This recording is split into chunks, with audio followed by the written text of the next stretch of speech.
This week, strange doorways, light warriors, and a robo-hatchling.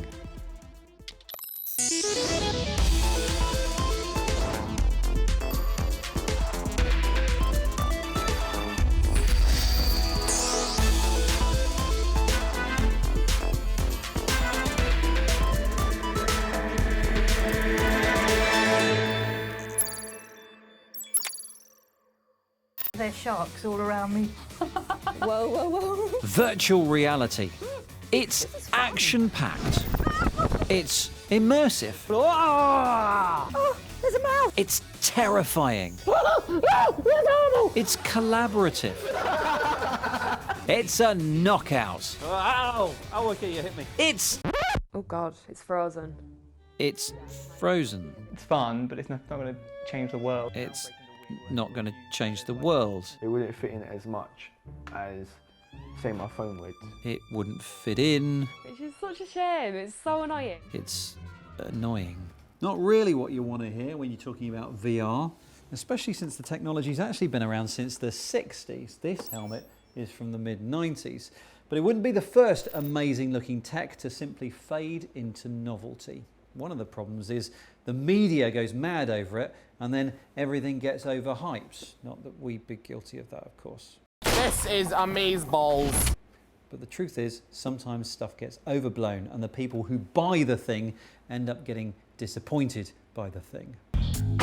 Well, this week, the BBC, in partnership with Ipsos Mori, has published research into the reality of virtual reality.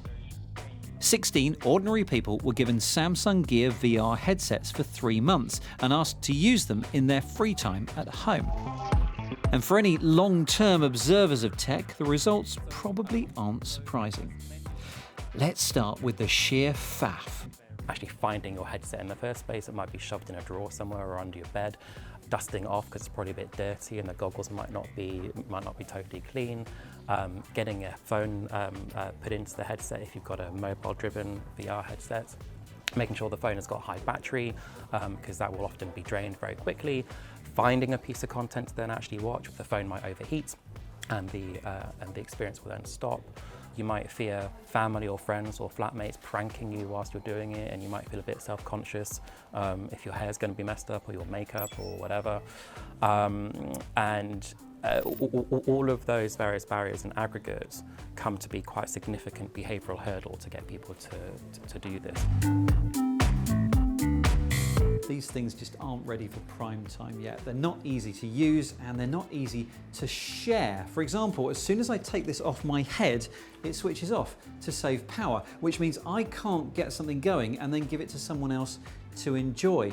It'll switch off, they'll have to navigate to the content all over again themselves. So it means that I've ended up putting a sticker over the sensor so it doesn't know when it's been taken off, which is stupid. Oh, there's a doggy. There's really no argument that VR can blow your mind. I'm on a roller coaster. Oh, look, I can go down. But after those initial experiences, keeping people interested is another huge problem. Once they've sort of exhausted the kind of key experiences, the novelty experiences around the sort of the roller coaster rides and the horror experiences, that kind of thing, their enthusiasm ebbs away quite quickly. And one of the reasons people get bored is there's not much new to watch. With VR content, I think there is a bit of a chicken and egg situation because obviously to encourage more people to buy VR headsets, it would be good to have more and more VR content. But that costs a lot of money to make. And so you don't necessarily want to invest in making that content unless you're confident that lots of people are going to see it. So it's difficult to put lots of money into something if you don't know if people are going to buy the headset. But then to convince them to buy the headset, maybe you have to do that. It's a problem that's also beset Blu-ray, 4K and 3D TV. We've moved incredibly far in the last 2 years in terms of what's being produced, but there's a lot of interdependent things here. There's consumer uptake of headsets, there's technology needs to get better for production tools and things to produce that. So all these things are happening at once, they're happening incredibly fast, but not fast enough. This might explain why last week Facebook cut the price of its Oculus headset for the second time. It's a lot to shell out for something that might just end up being a novelty. By reducing its prices, Oculus will probably appeal to more people who were already considering buying the headset, but I'm not sure they'll convince that many other people just to buy it to try it, because it's still a lot. It's still about the same cost as a games console. And it's not just the price of the headset itself. You need to have a pretty high-end machine to run these things on. And even Sony, the company that provides a high-end PlayStation 4 with its VR headsets, and which has sold 1 million of the things, told us not to get too excited about it. I think that in the last sort of 6 months to a year, we've seen a little bit of overhyping of the category out there. Certainly not by ourselves. We saw this as the start of a very long process of bringing VR into the mainstream. You'll see lots more technology innovation. I think content makers, game makers and others, including folks that are making television programs, they're really only starting to just learn what the tools are to make really good VR content. Everyone knows it's going to take some time before we produce really good, compelling content, but we are inventing a new medium here, and that is obviously going to take time, but unless we start somewhere, we'll never do it. So we should just wait for a few years while you guys get it right, so there's something worth watching.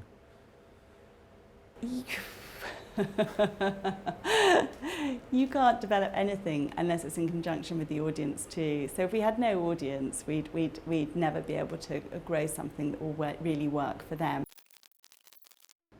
Certainly seems that VR is struggling to become commonplace in the home at the moment, but that is not the end of the story, not by any means.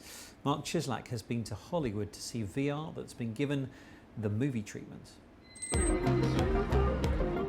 Here in Los Angeles, a company with a pedigree in movies is hoping to kickstart VR. If the living room isn't the best place for virtual reality, where is? Well, a space like this one. This place has been built by IMAX. IMAX are most famous for giant cinema screens, which is probably why the foyer in its new virtual reality experience centre looks a bit like a cinema. Here, players purchase tickets to try out a variety of different VR experiences. Each one of these pods has got more than enough space in it for any virtual reality experience that requires the player to move around quite a bit. This space is, in effect, a modern version of a video games arcade. Cables connecting the headset to a computer are fed overhead to avoid the player tripping up on them. So the game I'm playing here is basically a wave shooter. There's just waves and waves of robots attacking me, and I've got to fight them off. Through the sub pack that I'm wearing on my back, I can feel a little bit of rumbling when the gun goes off. So far, so straightforward. There are some experiences in here, though, which push beyond normal VR. What they've built is a little bit of set here. This is a helicopter.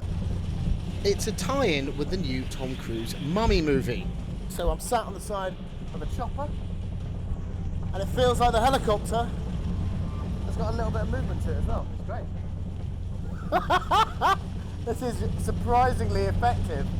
There's a little bit of rumble underneath the seat, so it feels like the rumble of the helicopter's blades. While the helicopter effect is convincing, the rest of the gameplay is a bit samey. Spaces like this one at least allow people to try VR without all of the mess of having VR kit in a living room. But taking this experience to the next level needs even more room, and for that we have to travel to a state which is all about wide open spaces. Arizona.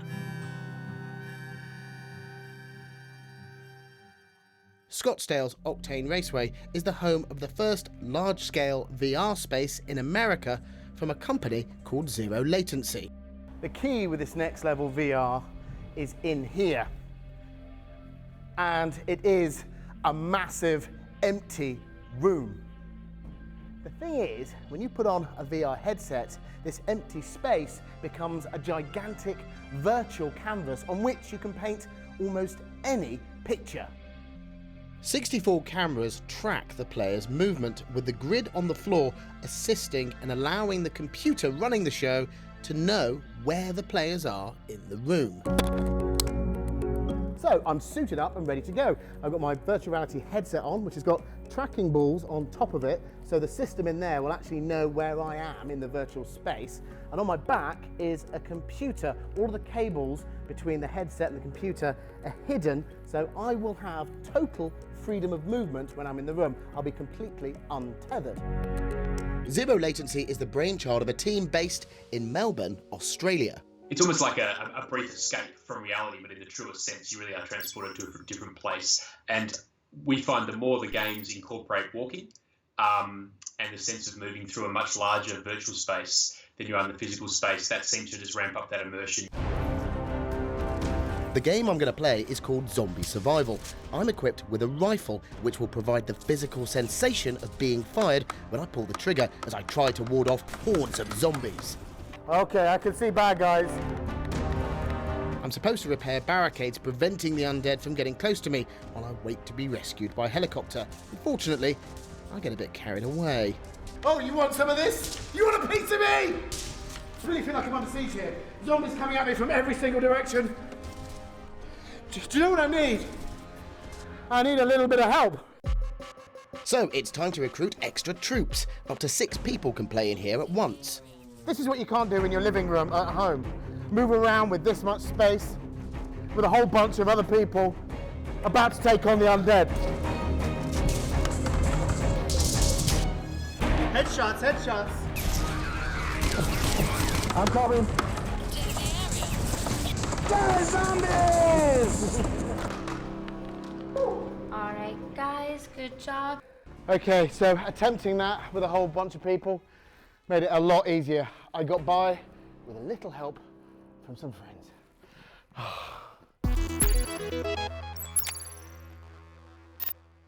Welcome to the Week in Tech. This was the week Google Glass rose from the dead, Atari revealed more details about its return to the scene with the Atari box, and Apple said its users can get more expressive with some more of these soon. And Facebook revealed it'll launch a new subscription-based news service in October, allowing publishers to create a paywall for their content within its platform. And if you've still got a MySpace account lurking around in that quiet corner of the internet, it might be time to think about deleting it. A massive security flaw in the account recovery procedure might mean others can gain access to your account.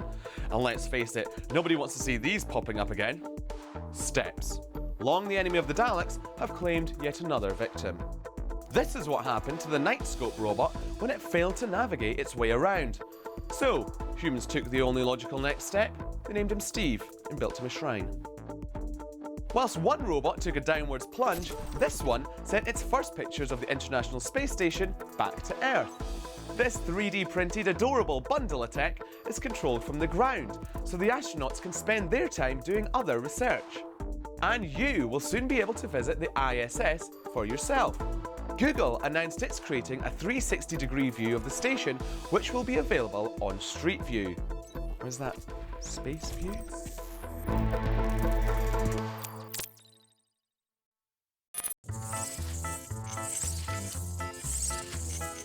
This little fellow is called Sea Turtle.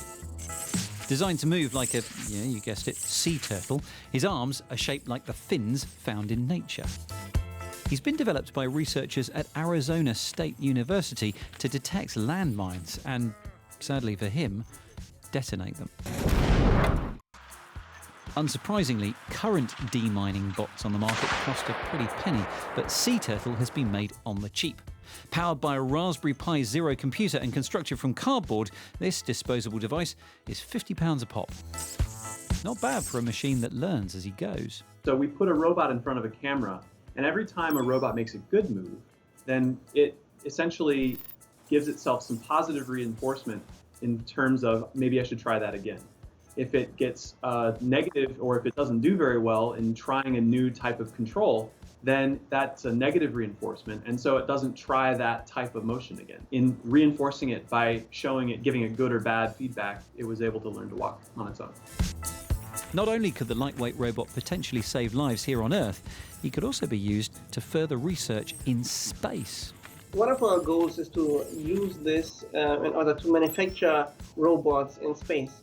So the idea is, rather than iterating over the design of the robot here on Earth, where we actually don't have the environment in which it's going to be deployed, we can actually just ship the material into space and manufacture the robot on the spot.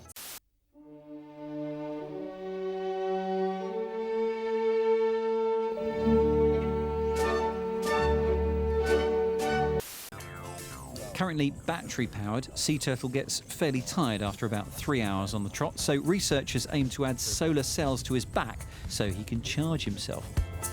They also plan to manufacture loads and automate them, so swarms of the bots working together could quickly cover large areas.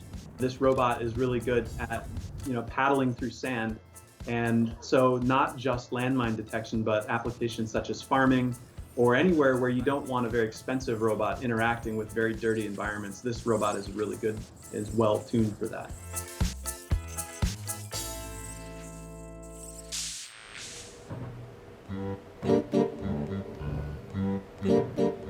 Back to virtual reality now, and I find myself in the Immersive VR lab at University College London, where the objects projected onto the walls and floor shift and warp as I move around. From the point of view of my motion-sensitive specs, though, the perspective is correct, and it actually looks, to me, like I'm moving through a 3D world.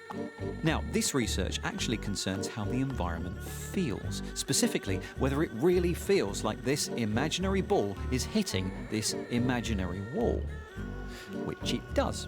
Bang, that's a hard wall. It just feels it's bouncy, so as the ball hits the wall, I can feel it kind of bounce back slightly off the wall.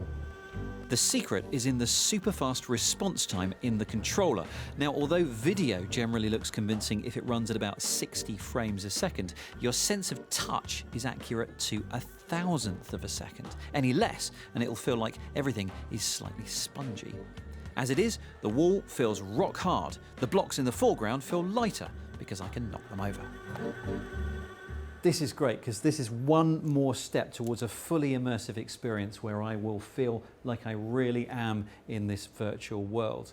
An alternative approach, of course, is to use virtual reality technology in the actual world that's around you. Now, this is called augmented reality, and that's what Lara Lewington has been trying out.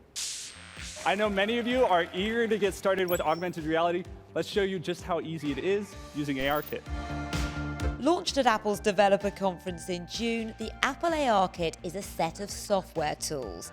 It aims to make it easier for creative coders to put AR into their iOS apps and games, and developers haven't wasted any time in trying the kit out.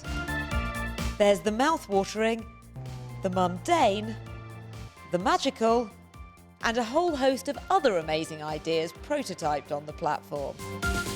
Apple says the ARKit could make it the biggest AR technology platform overnight, and they could be right. After all, there are a lot of Apple fangirls and boys out there.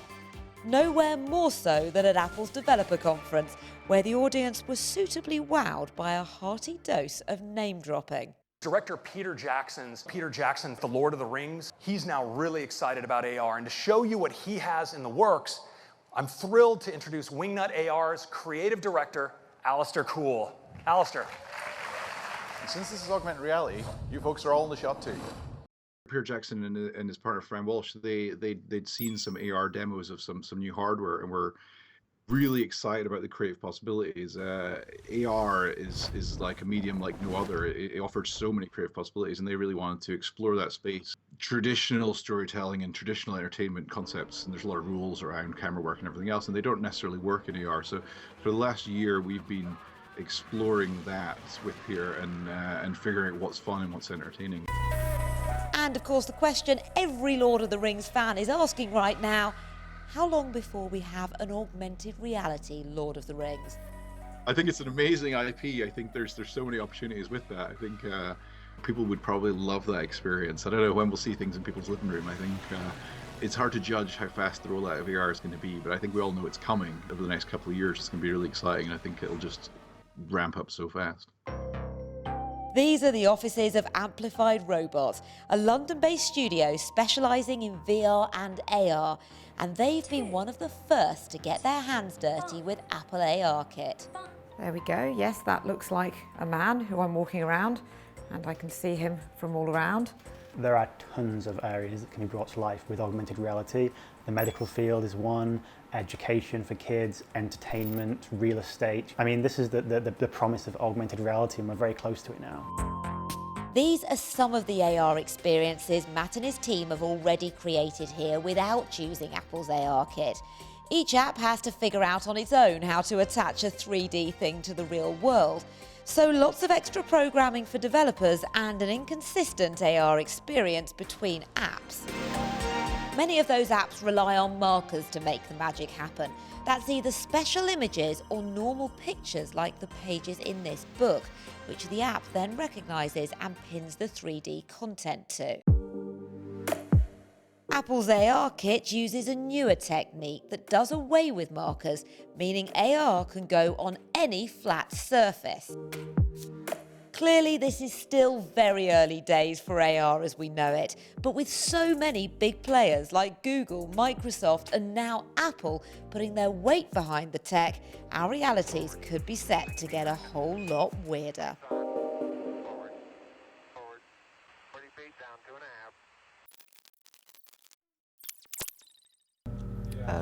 My name is Gareth. I'm studying at Nottingham-Trent University. I've had a stutter ever since I was 6 years old. I don't let it get in the way of things that I do.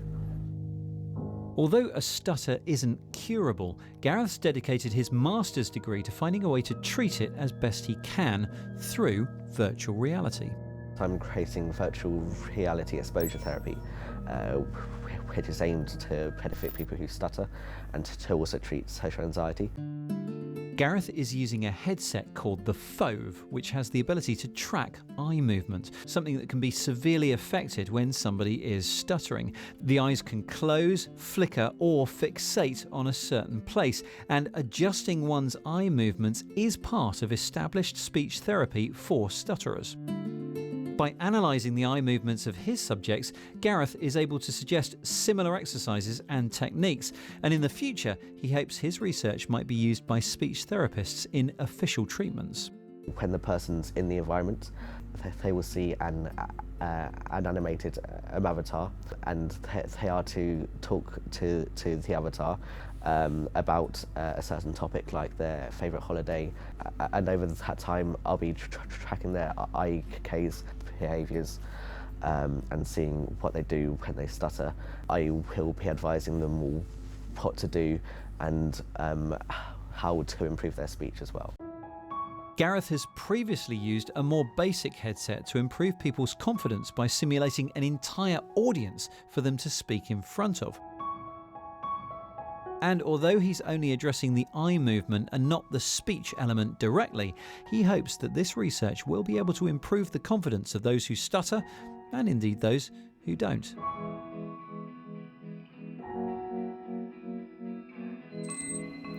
And it's stories like Gareth that remind us that VR might not live or die just on its entertainment value, of course. That's it from our VR cave here at UCL. Don't forget to follow us on Facebook and on Twitter at BBC Click throughout the week. Thanks for watching, and we'll see you soon.